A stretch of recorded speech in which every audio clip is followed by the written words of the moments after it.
ইতিহাসের পাতায় কিছু গল্প আছে যা সত্য আর রহস্যের মাঝখানে দাঁড়িয়ে আছে।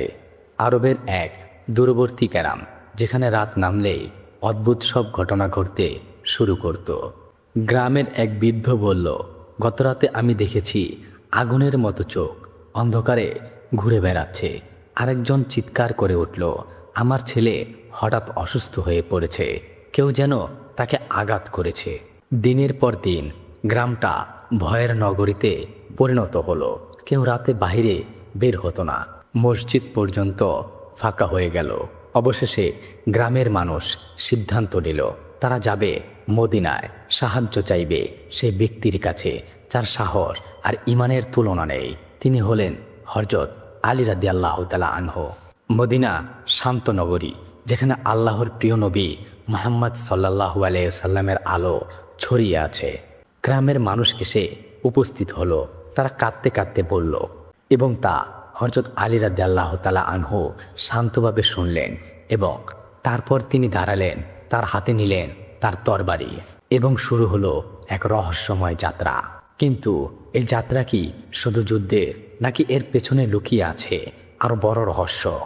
দীর্ঘ পথ পাড়ি দিয়ে হযরত আলী রাদিয়াল্লাহু তাআলা আনহু পৌঁছে গেলেন সেই অভিশপ্ত গ্রামের সীমানায়। সূর্য ডুবে যাচ্ছে, আকাশ লাল রঙে রঞ্জিত। হঠাৎ এক ঠান্ডা বাতাস বয়ে গেল। গ্রামের ভেতরে প্রবেশ করতেই সবকিছু অস্বাভাবিক লাগতে শুরু করলো। দরজা বন্ধ, রাস্তা ফাঁকা, কোনো মানুষের চিৎকার নেই। একটি ঘরের ভেতর থেকে আসছে কান্নার শব্দ, আম্মি আম্মি। হযরত আলী রাদিয়াল্লাহু তাআলা আনহু দরজা খুললেন, দেখলেন এক মা কাঁদছেন। রাত নেমে এলো। হঠাৎ পুরো গ্রাম কেঁপে উঠল। একটি ছায়া দেয়ালের উপর দিয়ে দ্রুত চলে গেল। তারপর এক ভয়ঙ্কর আওয়াজ। হযরত আলী রাদিয়াল্লাহু তাআলা আনহু বললেন, কে তুমি? সামনে আসো। অন্ধকারের ভেতর থেকে ধীরে ধীরে একটি আকৃতি স্পষ্ট হলো, আগুনের মতো চোখ, লম্বা ছায়া, ভয়ঙ্কর উপস্থিতি। গ্রামের মানুষ ভয়ে কাঁপতে লাগলো। হযরত আলী রাদিয়াল্লাহু তাআলা আনহু সামনে এগিয়ে গেলেন। তার কণ্ঠ ধীর, জিন গর্জে উঠল। তারপর এক মুহূর্তের নীরবতা। এক ভয়ঙ্কর সংঘর্ষ শুরু হতে যাচ্ছে। কিন্তু এই জিন কি একা, নাকি এর পেছনে আছে পুরো এক জিন বাহিনী? রাত নেমেছে, অন্ধকার ঢেকে দিয়েছে পুরো গ্রাম। সামনে দাঁড়িয়ে আছে এক ভয়ঙ্কর জিন, আর তার সামনে আল্লাহর বীর বান্দা হযরত আলী রাদিয়াল্লাহু তাআলা আনহু। এখন শুরু হতে যাচ্ছে এক অদৃশ্য যুদ্ধ। হঠাৎ করেই জিন প্রচণ্ড গর্জন করে উঠল, তুমি আমাদের থামাতে পারবে না। এক ঝলকে সে সামনে ঝাঁপিয়ে পড়ল। কিন্তু হযরত আলী রাদিয়াল্লাহু তাআলা আনহু স্থির রইল। তিনি দ্রুত তার তরবারি জুলফিকার তুলে ধরলেন। প্রথম আঘাতে অন্ধকার চিরে আলো ঝলসে উঠল। জিনটি পেছনে সরে গেল। তার চোখে প্রথমবারের মতো ভয়ের ছাপ। হঠাৎ চারপাশের বাতাস ভারী হয়ে উঠল। জিনটি তার আসল শক্তি প্রকাশ করতে শুরু করল। এক মুহূর্তে পুরো এলাকা ঘূর্ণিঝড়ে ঢেকে গেল। গাছ উপড়ে পড়ছে, বাড়ির দরজা জানালা কাঁপছে। কিন্তু হযরত আলী রাদিয়াল্লাহু তাআলা আনহু অটল দাঁড়িয়ে আছেন। তিনি ধীরে ধীরে বললেন, আল্লাহই সবচেয়ে মহান। তার কণ্ঠে এমন দৃঢ়তা ছিল যা ঝড়কেও থামিয়ে দিতে পারে। এক তীব্র আঘাতে হযরত আলী রাদিয়াল্লাহু তাআলা আনহু সামনে এগিয়ে গেলেন। জিনটি চিৎকার করে উঠল, না। তার শরীর ধীরে ধীরে অদৃশ্য হয়ে যেতে লাগলো। পরাজিত হয়ে সে পালিয়ে গেল অন্ধকারে। গ্রামের মানুষ স্বস্তিতে নিঃশ্বাস ফেলল। কিন্তু হযরত আলী রাদিয়াল্লাহু তাআলা আনহু এর চোখে কোনো স্বস্তি নেই। তিনি আকাশের দিকে তাকিয়ে বললেন, এটা শেষ নয়। হঠাৎ দূরে অদ্ভুত শব্দ শোনা গেল। একটি নয়, দুটি নয়, বরং ডজন ডজন ছায়া অন্ধকার থেকে বেরিয়ে আসছে। পুরো আকাশ ঢেকে গেল। অসংখ্য জিন, ভয়ঙ্কর চেহারা, আগুনের মতো চোখ। তারা একসাথে গর্জে উঠল, তুমি একজনকে হারিয়েছ, কিন্তু আমাদের সবাইকে নয়। গ্রামের মানুষ আবার আতঙ্কে কেঁপে উঠল। হযরত আলী রাদিয়াল্লাহু তাআলা আনহু ধীরে ধীরে তার তরবারি তুললেন। তার চোখে ভয় নেই, শুধু আছে দৃঢ় ঈমান। তিনি বললেন, আমি একা নই, আমার সাথে আছে আল্লাহ। এবং এক মহাযুদ্ধের প্রস্তুতি শুরু হলো। অন্ধকার এখন আর শুধু রাত নয়, এটা যেন এক অদৃশ্য সেনাবাহিনী। একদিকে অসংখ্য জিন, অন্যদিকে একজন মানুষ।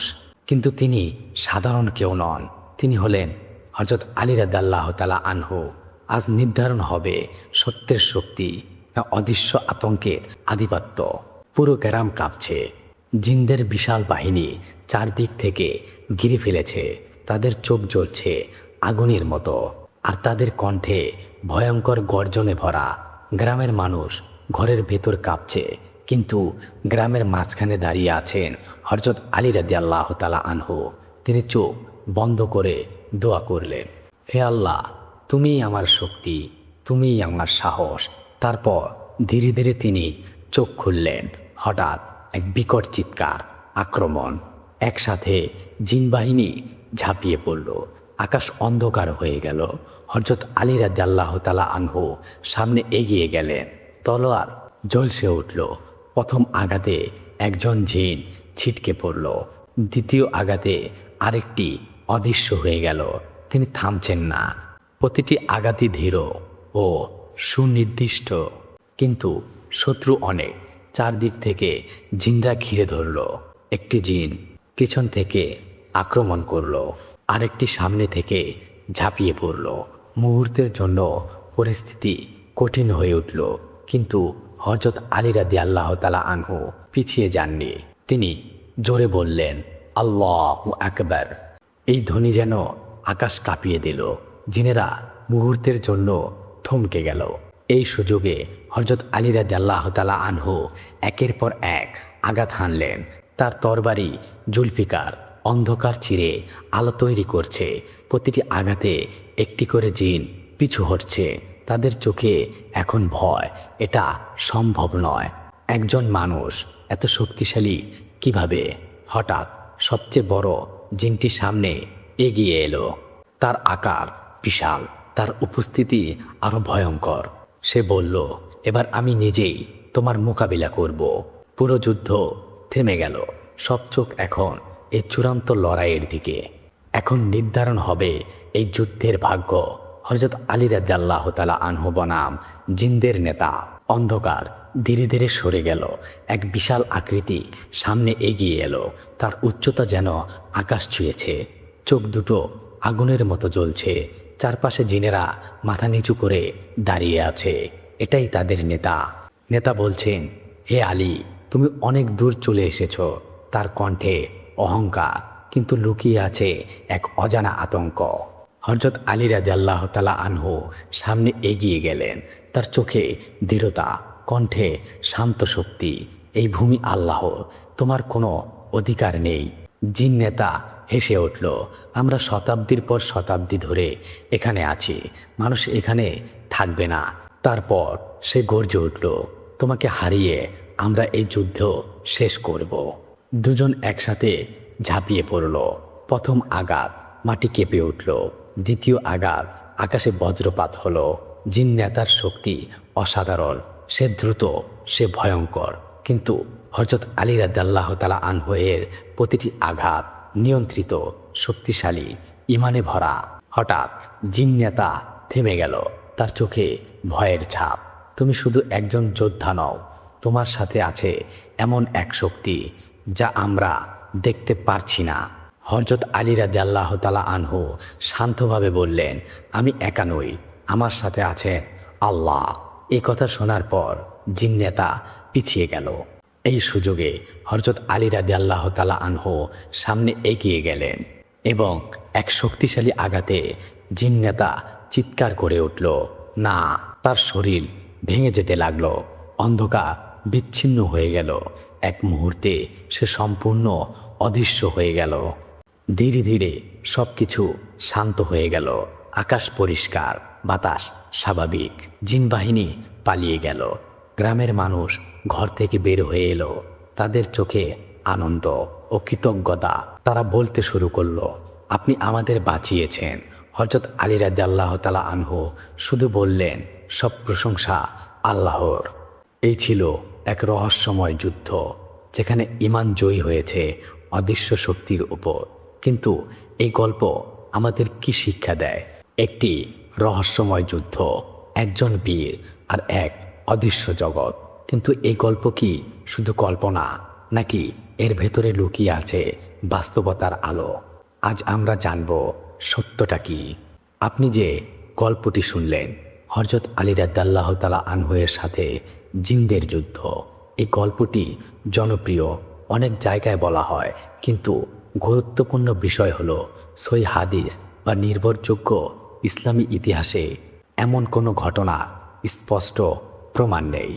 অর্থাৎ এটি একটি লোককথা বা দুর্বল বর্ণনা হতে পারে। তাহলে কি জিন সত্যিই আছে? হ্যাঁ, জিন বাস্তব। পবিত্র কোরআনে আল্লাহ জিনের কথা উল্লেখ করেছেন। জিন সৃষ্টি হয়েছে আগুন থেকে। তারা আমাদের মতোই বুদ্ধিমান, ভালো মন্দ উভয় তাদের মধ্যে আছে। কিছু জিন মুসলিম, কিছু অবাধ্য, কিন্তু তারা আমাদের মতোই আল্লাহর বান্দা। অনেকে মনে করে জিন সব সময় মানুষের সাথে যুদ্ধ করে, কিন্তু বাস্তবতা ভিন্ন। ইসলামে মানুষের সাথে জিনের সরাসরি যুদ্ধ খুবই বিরল এবং অপ্রমাণিত বিষয়। তারা মানুষের ক্ষতি করতে পারে, কিন্তু শুধুমাত্র আল্লাহর অনুমতিতে। এবং মানুষের সবচেয়ে বড় শক্তি হলো আল্লাহর উপর ভরসা। তাহলে আমরা কিভাবে নিজেদেরকে রক্ষা করব? কিছু গুরুত্বপূর্ণ আমল আছে, যেমন আয়াতুল কুরসি পড়া, সূরা ফালাক, সূরা নাস পড়া, বিসমিল্লাহ বলে কাজ শুরু করা, নিয়মিত নামাজ পড়া। এই আমলগুলো মানুষকে সব ধরনের অদৃশ্য ক্ষতি থেকে রক্ষা করে। হযরত আলী রাদিয়াল্লাহু তাআলা আনহু, তিনি শুধু একজন যোদ্ধা নন, তিনি ছিলেন ইসলামের জ্ঞানী, ন্যায়পরায়ণ ও সাহসী নেতা। তার জীবনের বাস্তব ঘটনাগুলোই আমাদের জন্য সবচেয়ে বড় অনুপ্রেরণা। এই গল্প আমাদের শেখায় ভয়কে নয়, ঈমানকে শক্তিশালী করতে হয়। অদৃশ্য জগৎ আছে, কিন্তু তার চেয়েও বড় আমাদের রব। যদি আমরা আল্লাহর উপর ভরসা করি, তাহলে কোনো অন্ধকার আমাদের ক্ষতি করতে পারবে না। এই ছিল হযরত আলী রাদিয়াল্লাহু তাআলা আনহু ও জিনদের রহস্যময় গল্প। গল্প হোক বা বাস্তব, শিক্ষা সবসময় সত্য। আল্লাহ আমাদের সবাইকে বোঝার তৌফিক দান করুক। আমিন।